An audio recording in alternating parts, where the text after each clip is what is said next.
नमस्कार दोस्तों। हमारे देश में, समाज में, हमारा ही देश नहीं, कोई भी देश हो, कोई भी समाज हो, कोई भी प्रांत हो, उसमें परिवर्तन लाने का एक ही माध्यम होता है, वो है शिक्षा यानी एजुकेट। शिक्षा ही ऐसा माध्यम है जो व्यक्ति के सोचने में परिवर्तन लाता है, उसकी सोच में परिवर्तन लाता है। जब उसके सोच में परिवर्तन होता है तो निश्चित रूप से उसका व्यवहार भी बदलता है। उसके व्यवहार में बहुत सी चीज़ें बदलाव करके अपने आप स्वतः आ जाती है और उसका स्वतः जीवन शैली भी पूरी तरह से बदल जाती है।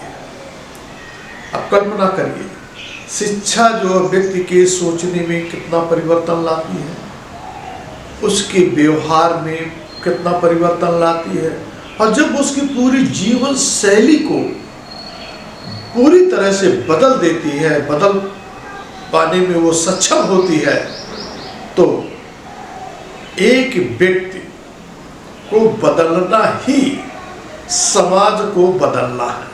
मतलब हम ऐसे व्यक्तियों को शिक्षित कर दें तो एक, जैसे कहा गया ना, एक ही व्यक्ति के बदलने से हमारे समाज में परिवर्तन होना शुरू हो जाता है। शिक्षा व्यक्ति के जीवन को, जीवन के हर पहलू में बदलाव लाती है। एक दो नहीं, हर पहलू में, कोई भी पहलू हो उसमें बदलाव लाना या आना स्वाभाविक है। इस सामाजिक में परिवर्तन लाने के लिए, समाज में परिवर्तन लाने के लिए शिक्षा एक आदर्श साधन है, उत्तम साधन है। शिक्षा एक पीढ़ी को सशक्त बनाने में महत्वपूर्ण भूमिका निभाती है। केवल शिक्षा ही सामाजिक चेतना पैदा करके, यानी शिक्षा के माध्यम से जो है सामाजिक चेतना को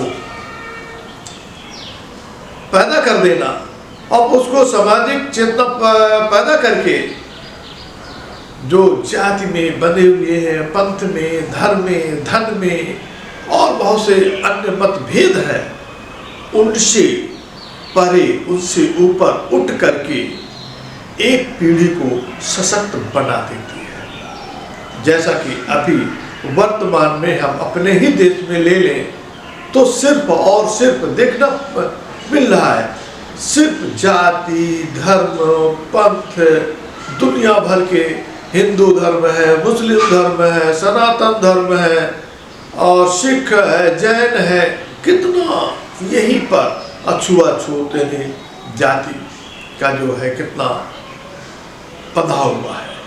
आज अगर इस शिक्षा में इन सब से हट करके पंथ को, जाति को, धर्म को और धन से जो कोई छोटा है, बड़ा है, उसको हटा करके सबको एक साथ शिक्षा दी जाए, इससे हट करके, तो निश्चित रूप से समाज में समानता का वातावरण बनने में देर नहीं लगेगी और सामाजिक विकृतियों को दूर करके ही समाज में बदलाव आरंभ हो सकता है या आरंभ करके उसको बनाए रखने में भी मदद कर सकता है।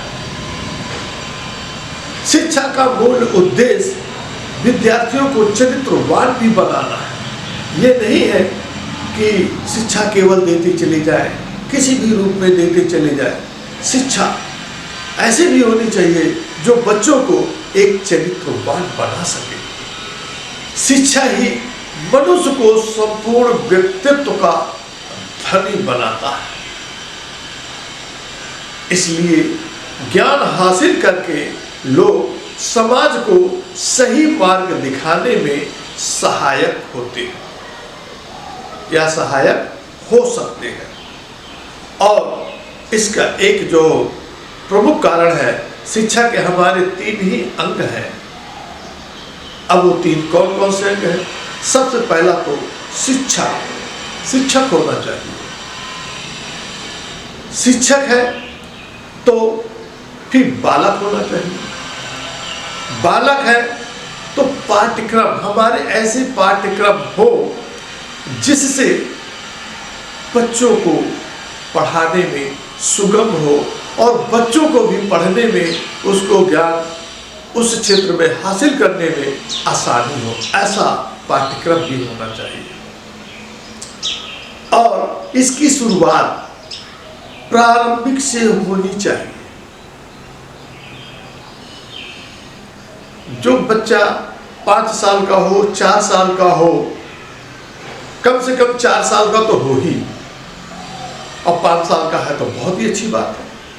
5 साल के बच्चे को स्कूल में भेजने से और उसमें जो इस तरह की बातें डाली जाती हैं शिक्षा का, पुस्तकी ज्ञान कम से कम हो। सबसे पहले मूल जो हमारी शिक्षा है का जो पाठ्यक्रम है वो यही हो कि जाति, पंथ, धर्म, धन, ऊंच नीच इन सब से परे हो। क्योंकि इस समय के जो बच्चे होते हैं 4 से 5 साल, 6 साल के बीच में, उनको ना तो अमीरी से मतलब होता है, ना गरीबी से मतलब होता है, ना किसी जाति से मतलब होता है, ना किसी धर्म से मतलब होता है, ना किसी पंथ से मतलब होता है। वहीं से इसलिए शिक्षा को देने का काम किया जाए तो निश्चित रूप से समाज में एक अच्छा बदलाव आ सकता है। अब यहीं से इन बातों को विराम देते हैं। अगले वीडियो में फिर एक नए टॉपिक के साथ, एजुकेशन से ही रहेगा, उसको हम बात करेंगे, चर्चा करेंगे। जय हिंद, जय भारत।